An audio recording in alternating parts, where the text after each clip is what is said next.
Hello guys. So I found this super interesting thread on the MMORPG subreddit. Um, I find it very interesting. I've thought about this myself a lot.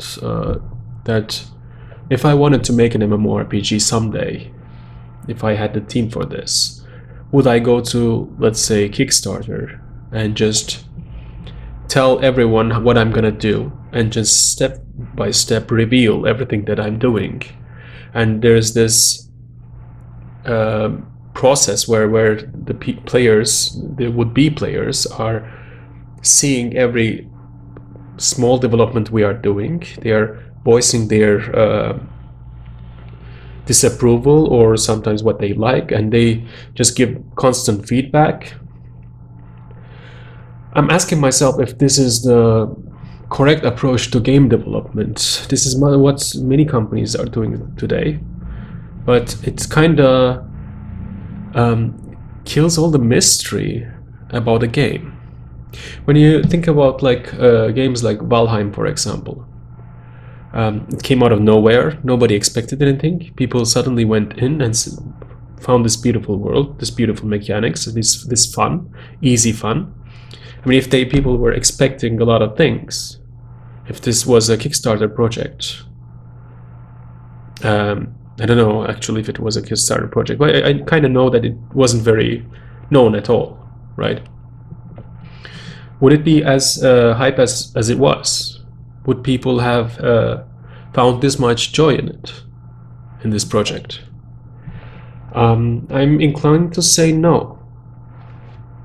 And with MMORPGs, this happens a lot. I don't know how it will happen with Ashes in the end, for example, because we know everything they are doing, and in the end, when it comes out, it almost will be like the game we made or something, because we know what is wrong. We are saying fix this, fix that.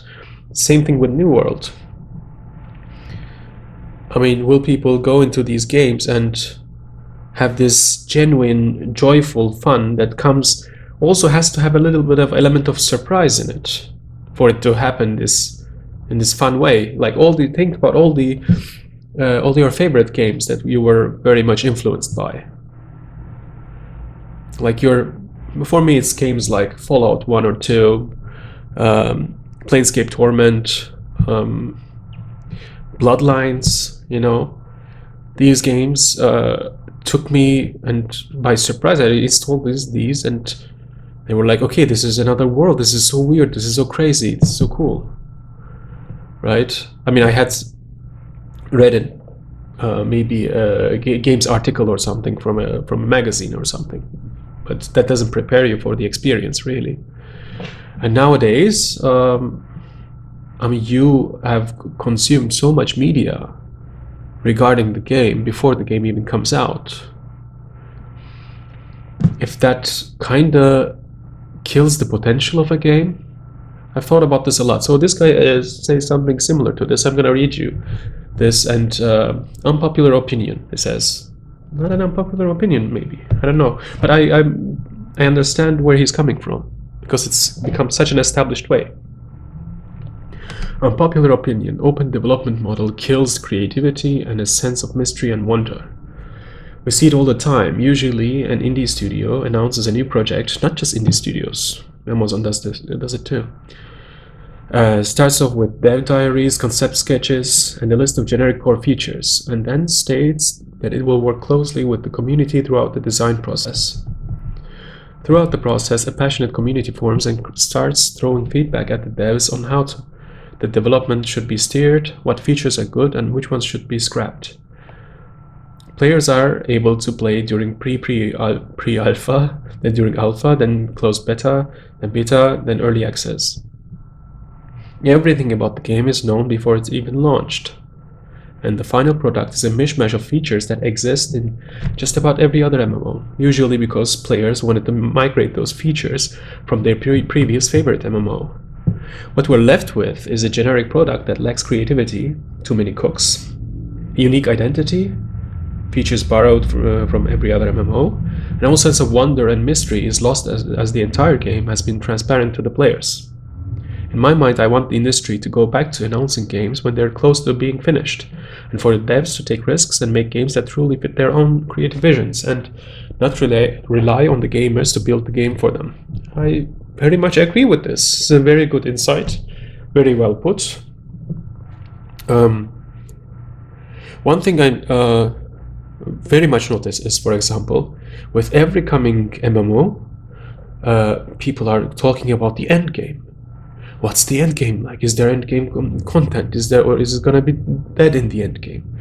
Like, it is so funny to me. Something hasn't come out yet, but we're thinking about what we're gonna do when we're through with the game, kind of.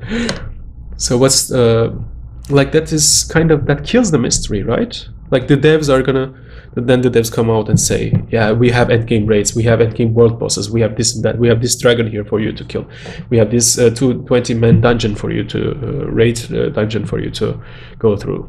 Like, this is like, you know what is in the end game, so you're not buying a mysterious, joyful experience that you're uncovering, that you're exploring. You're buying basically, well, work. You work, you get somewhere, and then you are gonna go do this and that, and there's gonna be this reward, that reward. You're buying an occupation, not really a game in a way. Do you see where I'm coming from? It is a weird. It has become a weird thing, and there's too many cooks stuff.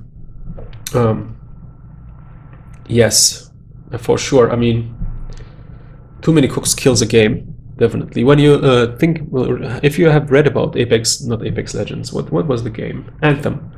That got really screwed up by mismanagement and stuff. They had no vision keepers, nobody who was calling the shots, and they were all discussing for everything, like discussing amongst each other. So everybody was saying something. Everybody was like, probably, let's take this from that game, take this from that game. In the end, the product doesn't have an identity, right? So every good game, good product has come down to a couple of people's, maybe one person's, or a very small team's dedicated vision.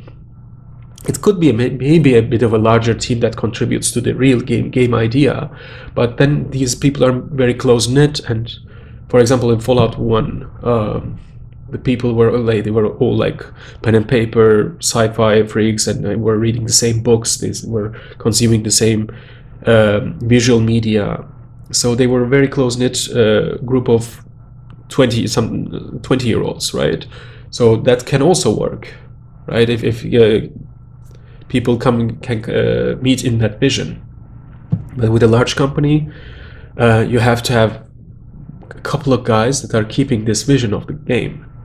And once you open up to the public like that, not even the game company and all the people in the game company, then there's definitely too many cooks, right? And if you just, like what they did with New World, I am so disappointed with that. Because they had a vision in their minds, right? Full loot, hardcore, PvP, MMORPG. Which is not a bad thing. This is, I don't at all agree with the approaches like this. For example, Josh Stryface, I think he hates these kind of MMOs.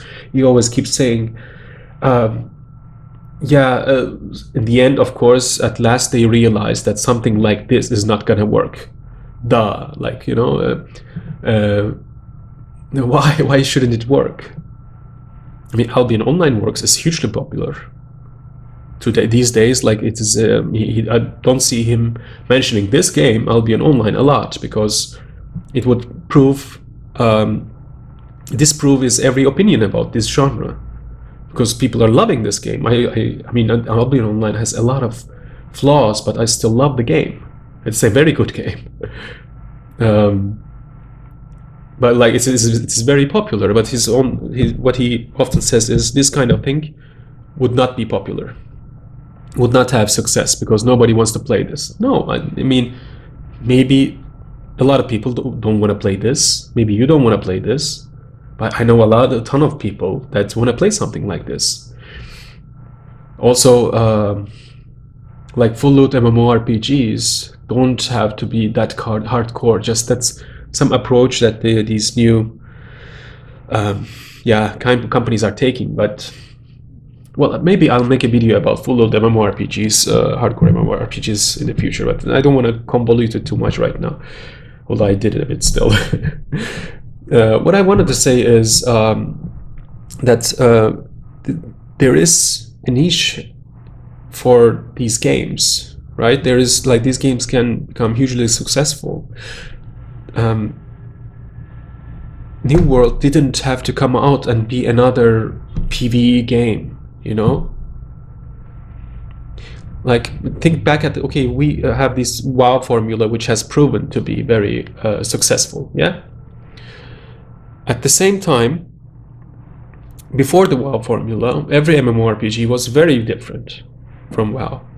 Much more PvP focused, much more interaction focused. For example, Ultima Online, I would say its end game content was kind of PvP focused, but not only. You had a lot of things you could do on Ultima Online, right? And it was the one of the biggest MMOs of that time. Like, a lot of people are still saying Ultima Online is the best game I've ever played, because it was very different, very free. Those kind of games, which are full loot, where you can do anything, which are skill-based, not class-based, where you can collect everything, build everything, are completely free to become anything in the world. Those kinds of games make very cool memories, right? Ultima Online is like this. RuneScape is kind of like this. It's not always full, like it has the wilderness and stuff, but these principles are similar. It has this ultimate freedom, the sandbox element. Albion is now like this. Eve is like this. These are all successful games. I mean, just now, because WoW came 15 years ago and said, well, this is the model that we are taking, and not every game has to imitate this, right? I mean, there are a lot of games for people who want to play games like this. So I'm disappointed in the end, not because they made it a more PvE-focused game, New World, I mean. I'm disappointed because, I mean, they caved in to, like, they broke their vision, and now the game's some kind of bastard game, right? I mean, like, yeah, full loot MMOs, they build a lot of community automatically, because you need other people to replace your loot. These games mostly have a very lively economy. Economy is super important. So you have to interact a lot, and if you want to survive in this world, you have to communicate with others a lot. Your guilds become super important. For example, in Albion, I wouldn't even say, yeah, don't play that game without a guild, right? Just don't, because it's much more fun with a guild, and guild helps a lot. Like, the information is powering these kind of games. The information that you get from others also, or the teaching. Somebody tells you some sentence about something in the game, and it can save your life and your loot and your time. So these things can be very important in these kind of games.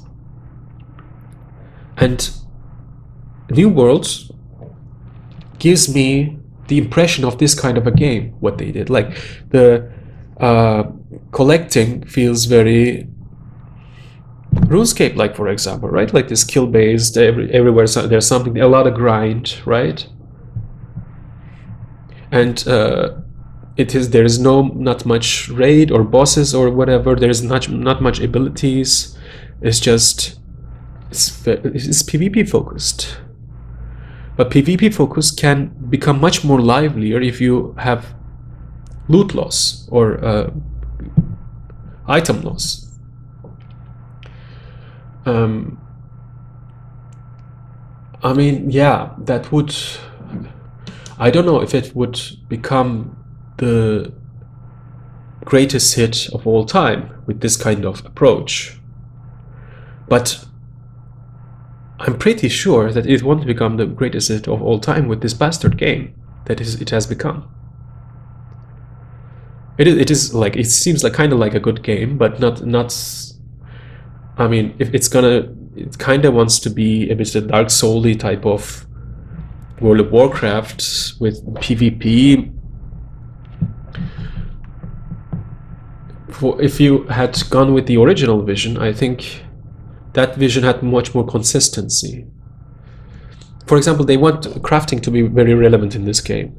How will crafting stay relevant if you don't lose gear, right? In Albion, for example, again, crafting is very important because like gear gets taken out of the circulation all the time because it also breaks when you die sometimes. So and other people steal your gear. So there's there all the time there's circulation, and that is very important in games like this. I mean, is crafting very important in WoW? I wouldn't say so. Right? And why would it be? So in the end, they like put some elements into the game that wasn't prepared for that. That wasn't made with that kind of vision in mind. This is a skill-based game. Like this is a action type of game with a few abilities. It is not a typical rotation MMORPG. It is a PvP focused skill-based MMORPG, maybe a bit like Mortal Online even, which probably should have stayed in that within that vision and with gear loss. And maybe like you don't have to have gear loss everywhere, right? Like you can have rules around that, but I really find it a poor choice to just to try to cater this much to people, because like what do they know? What they know is just, I mean, what do they know in the sense that what they want from a new game? This is, you are the creator, you are the artist. You present something and wow people, right? Nobody knew they wanted Valheim before Valheim came. Nobody knew when Diablo came that they wanted a Diablo, the first Diablo. So just trying to cater, in my opinion, yeah, leads nowhere. It is just serving too much and just creates a bastardized product in the end. And it is so demystified now, the game. I don't know if there's much hype left behind it. It just looks like a beautiful game visually. If it's still gonna be fun, not sure. I mean, the PvE aspect is still not even as good because it wasn't designed for that. It is now a half PvP, half PvE, half crafting. But if it'll all work together, I don't feel like it. I'm not sure. But let's read the comments a bit. Great point. I think it's important to involve the community to some degree, but you can't let them know of all the game secrets. Yeah, that's why. AOC. What's AOC? Dark Age of Camelot? No. Ashes of Creation. Yeah. The only reason I will not be playing Ashes of Creation or any other open development MMO by the time this game releases. This is my fear with Ashes too. Because the game, we have seen so much of it. I don't know if when I log in, if I'll feel that there's a soul to this game that I haven't yet seen. It all feels like a jumble of mechanics. The mechanics are very cool. The nodes, the local banks, stuff like this. This is stuff that I want from a game. Why will it have soul? Will it surprise me in any way? I mean, all the class abilities that I went through, some of those feel very generic, for example. I'm not sure.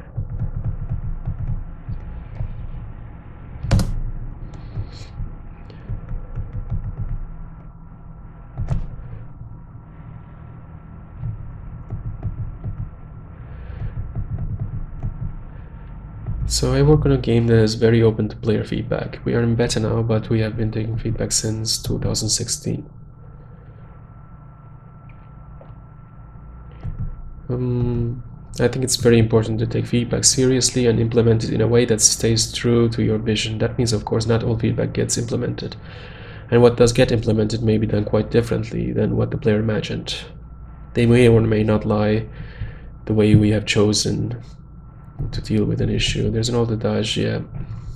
Everybody knows design thinking. People will usually correctly identify a problem but may not have the best solution.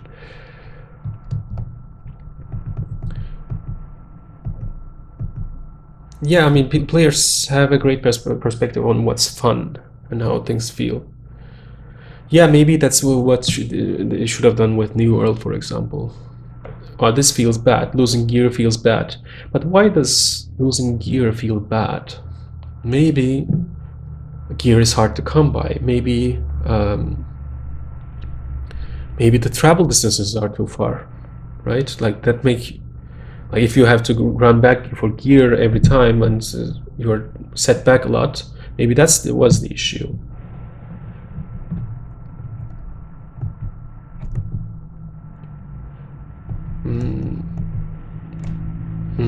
This sounds like an ad. Mishmash of features that exist in just about every MMO. Some of the reason this happens is because they've become expected features that people will penalize the games if they don't have it. This is what I'm talking about. Like this is like this end game raids and everything. Yeah, it's like the equivalent of making a fighting game without a practice training dummy mode, or a racing game without a car color customization, etc. Stuff like PvP or raids or dungeons are all expected for any sort of MMO. This is like that's what people like. You can make an MMO without raids. This is possible. You don't have to have this end game gear grind. This is possible. Then it becomes much more of a social game. I mean, does EVE Online have raids? I don't know if it has raids, but it's not the main endgame content. The main endgame content is much more social. It's much more about drama and politics and who you belong to, who you side with. I mean, lately my guild has joined the Arch Alliance in Albion, and the drama is already happening because like some people from Arch killed some people from our guild, and they're like, oh, how can this happen? Then we go to the Arch police, and they have to settle this, and we have to provide proof, and like there is already, you feel like in a real world, right? So we're just now thinking about, should we all go together there, just make our presence known and stuff like this. The game is much more about talking and communicating and doing stuff together, but not just mechanically beating shit to get gear, get rewarded. You're not playing all the time the game mechanics and systems in games like this. You're much more free, right? A lot of the things, what I do currently in Albion is I'm not even playing the game, I'm just crafting and selling. I'm just into making money really at the moment, and which is a lot of fun because the banks are local, the marketplaces are local, so you can transfer stuff, you can do market flips, like trading in games like this becomes its own very fun game. To me, it's like almost like the stock market. It's a lot of fun to discover loopholes and where the money lies, right? Yeah, so you don't necessarily require something like a raid or dungeon. Stuff like are all expected. Yeah, it shouldn't be. Alternatively, stuff like visual character customization or transmog or player housing are important to make the world feel alive and giving players a connection to it. I'm not even sure about the transmogs. It's become a thing, because how are you gonna motivate the players still after they've gotten the best items? For games like this, where the item chase is very important, transmogs have to be a thing, I guess.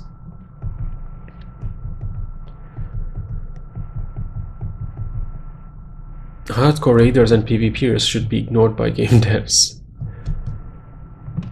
I don't know, like PvPers. Maybe I'm biased here. I would say I'm more of a PvPer than a raider. But PvP to me is interaction between two players. I mean, it doesn't have to be all the time about killing each other. It can be also trading PvP, right?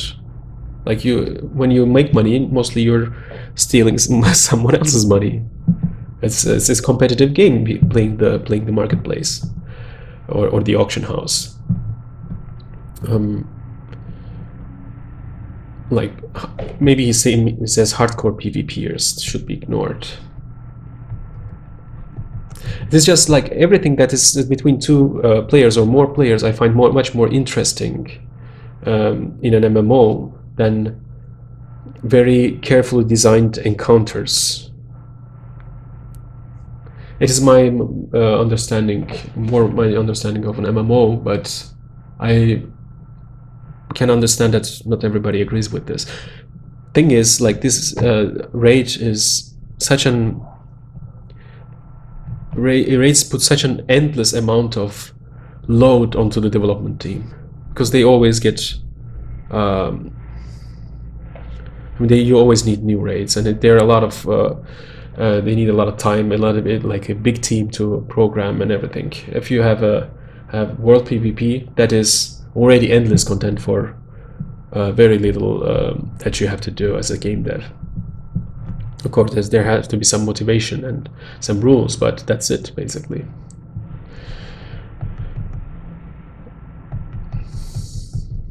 If raiders and PvP want their torture porn level of challenge, let them go make their own game.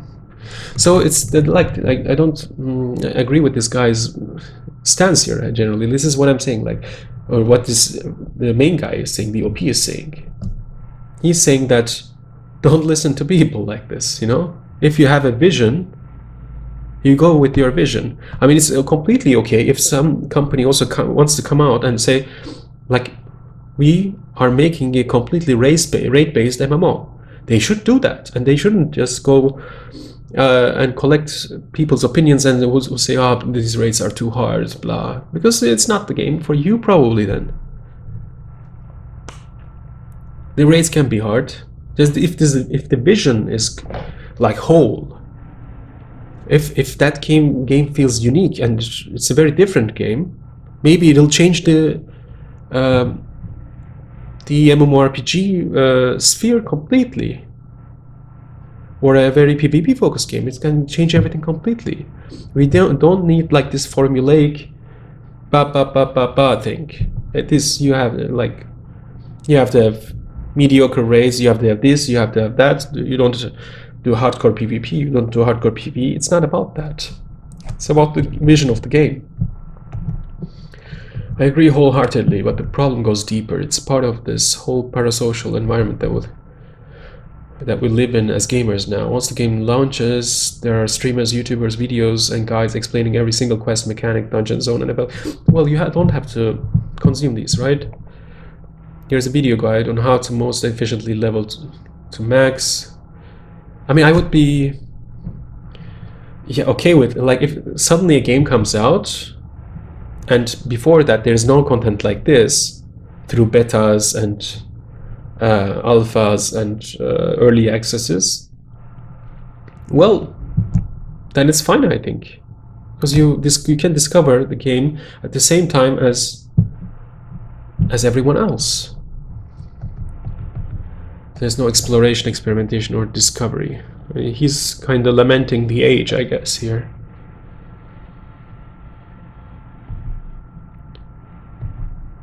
Going even deeper, there's no sense of actual community in games because everyone is linked outside of the games via Discord or Twitch or what have you. Yeah, you might interact with people in game, but odds are you don't see the same players regularly unless they are part of your guild or in Discord. I don't know, it comes down to the game, I think. I've made friends and Albion that I met and then regularly still do shit together. I mean, we have an active guild chat. We also have a Discord chat, but we have an active guild chat too. I think people are making a little bit of a bigger deal of this kind of thing than it is like, oh, the times have changed, everybody's on Discord, the games are dead. No, like the game itself might be very, like WoW is very sterile, has become very sterile. So it might be like that, but like people interact in good games, I think.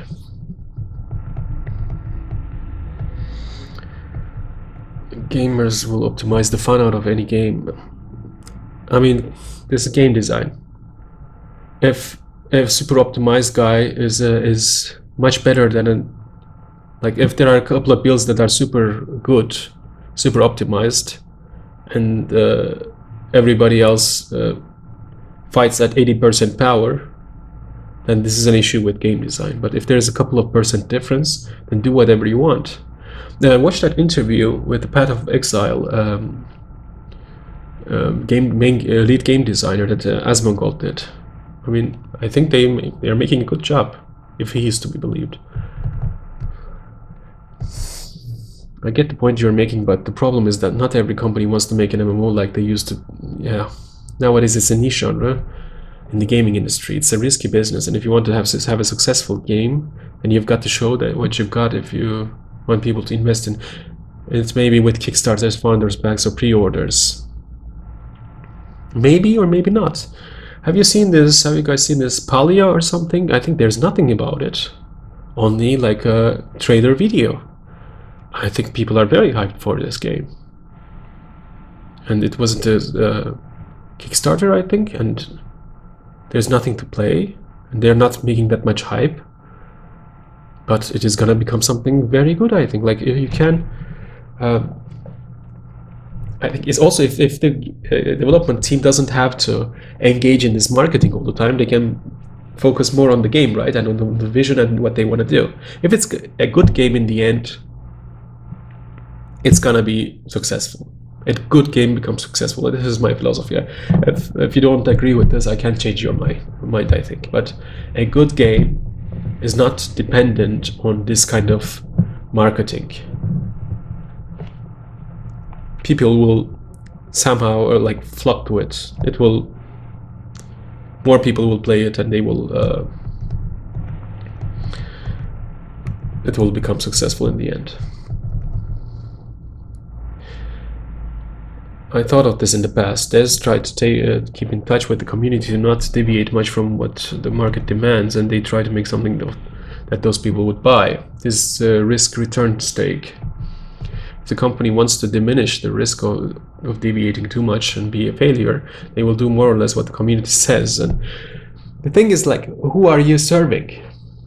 Right? Like, this is also like in every creative medium today. Every movie has to be a part of a franchise because it's otherwise too risky,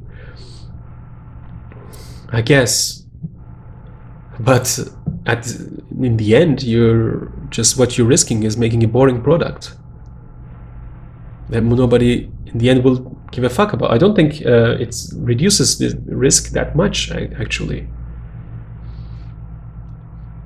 I still believe in this kind of novel vision-based development, that you think of something and you do it.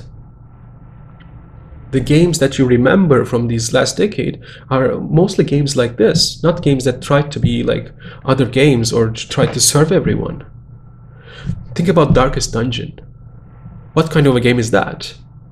I mean, if they like really made this kind of development with that game, do you think that game would be that hardcore, that unforgiving, that much of an asshole game? You know, it is, but it was still very successful because it made a mark in people's minds. It's different. It's got its own different kind of fun. I think this is what we should expect from games. This is how good game development happens, not just by catering to the lowest common denominator, which will in the end end up happening if you just take people's opinions. And you see here, even in this thread, somebody is saying just don't listen to PvPers, don't listen to hardcore raiders, don't just make a game which everybody can enjoy. This is not how good games are made. I mean, there are games like this. Go play Tetris, for example, right? This is a game everybody can enjoy. Developers should make the games that they want to make. Games always fall apart when developers begin. Yeah, I agree. There's specific times when listening to the community is a good thing, but for the most part, they're not, because there's a very select type of players that you'll ever hear from anyways, and yeah. Open development serves two purposes. It lets backers know the game is being actively developed and that they're listening to the player feedback. Create social media awareness when they do something interesting or hit a development milestone, which attracts more backers. Yeah, I guess like if you have a Kickstarter project, you have to do this type of development, which is why I also don't like Kickstarter projects that much. I mean, even games like Tides of Numenera, for example, and to a lesser extent, which is like Pillars of Eternity is a good game, but it also suffered a bit from this being like too much like the original games that they wanted to imitate, which is how they supported their Kickstarter projects, right? We want to make a game like Baldur's Gate. We want to make a game like Planescape Torment. And in the end, they tried so hard to make a game like that because they were afraid they would not satisfy these people. So they were not thinking in a vision sense, but how can we make a game most like Planescape Torment? I guess a guy that doesn't have memory and fuck ton of text to read, which was not what Planescape Torment was about. And also they took a very funky, weird world, which also had to be like, in the end it felt much more like a copy or like a fake than it should have. I mean, I think wanted to create something original, but it didn't happen. It couldn't happen. I agree completely. On a related note, that's also why I hate data mining. Yeah, completely agree with you. More often than not, it builds hype. The actual game isn't anything fucking like what they talked about during the. Yeah, I miss the days when you could just pick up the damn game and explore it. Yeah, I think everybody, we all miss this. I mean, I hate also right today's like reading reviews or so before I buy a game. It's just already puts an idea into my mind. And when they say like a game, which game I wanted to play, Outer Worlds. I think it's like supposed to be like the it's from Obsidian, I think.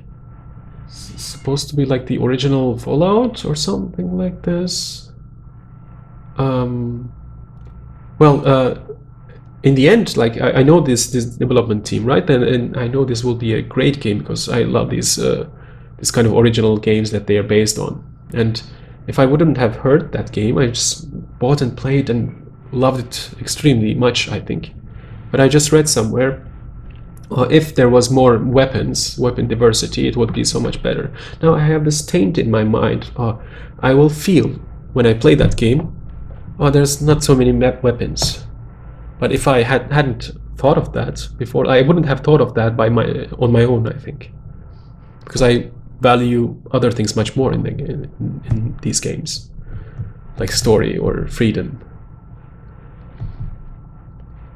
Can you imagine if people made movies this way? Yeah, it used to be that way.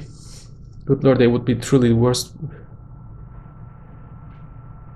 What do you mean? I mean, I think it says like movies. If they made movies according to feedback from people. That's not what they do, but they do screening tests. Where people, if people don't like a character, they cut it out, or they don't like a scene, or don't laugh, they change it. What they do is they just play it safe by taking a known franchise to the extinct time, and they just do it instead of doing something original. I mean, in the 90s, I used to go to the cinema often, and it was almost all not almost all, but a lot of original movies, man. Not much more than today. Nowadays, everything is either based on a book or a continuation of a franchise or a comic or something, or both. It's an ignorant one, but that's fine. Okay, see early access, alpha, beta on all the jazz as prototypes. In every industry, before you actually launch a product, you make a prototype, or even several of them. Video games is an industry where studios got to be close to their community in order to deliver a product that fits a niche. If Netflix or Amazon would have not rely on feedbacks, it would dead by. What has Netflix or Amazon with game development? Well, what's this shared? They're completely separate things. You don't just launch a product and ta-da. Okay, you're thinking very weirdly about this. So game design, game development is an artistic, creative field. Do you ever, like, a real artist, a painter, doesn't go and ask people, what do you want to see? All these good games from the 90s have been created, or 2000s have been created with this type of passion. I'm not just talking about CRPGs. I mean, was Half-Life created like this? Was Counter-Strike created like this? Dota? People just had a vision that they wanted to have, like wanted to make, and they did it. They were inspired. It wasn't about tests and showing people these things all the time and testing. It's not an ignorant opinion. Yours is pretty ignorant, actually, I feel. You make a prototype, even several of them. Like, this is, you're selling an experience as a game developer. You're selling, this is an emotional thing. This is not a product that you just use and have to, you phone somebody, you just use in a practical way. It is not that. A phone you can test, an electronic device you can test, whatever, things like this you can test, and you can show people and see if they like it. And of course with games you have this too, like on a certain level you have testers, right? At some point you give it to some testers and people say this is wrong, this fit makes, like, you make small changes, but the whole game cannot be based on something like this because it's an artistic statement, and it will only take people emotionally with sweep people if they feel within themselves, on an unconscious level even, that is something original and not something that is catered to a mass production. It's excellent ideas. I think I'm done almost because I've talked a lot on this topic, and it's more about the developer, I think, where they draw the line on their vision versus what players say they want, and we've seen both ends of that. New World majorly shifting from PvP to whatever they're calling it now. As for wanting the industry to go back to the games being announced closer to being ready, who doesn't want that? Funding and stuff. Yeah, that's the funding is tough. I guess that's the. But why did then Amazon do it? Right, like, this is because they are treating it like a product, like this guy's approach. That's the one guy that I didn't agree with here. Oh, this is a product, we have to test it a lot. This is Amazon's approach, probably, because that's how they do other things, right? And then they treat gaming like a game, like not an artistic thing, emotional thing, but like a product to be mass marketed, which is, I don't think, what games are about. Don't let players steer the ship. Yeah, I think it's fine. Just write a comment in the comments if you agree with me, if you see it like this. This wasn't a topic I had for a long time in my mind. I didn't want to make a video about it, but when I saw this thread, I thought, like, this is a nice thing to talk about. So hit the like button if you like it, subscribe, more videos coming. Thank you guys, bye bye.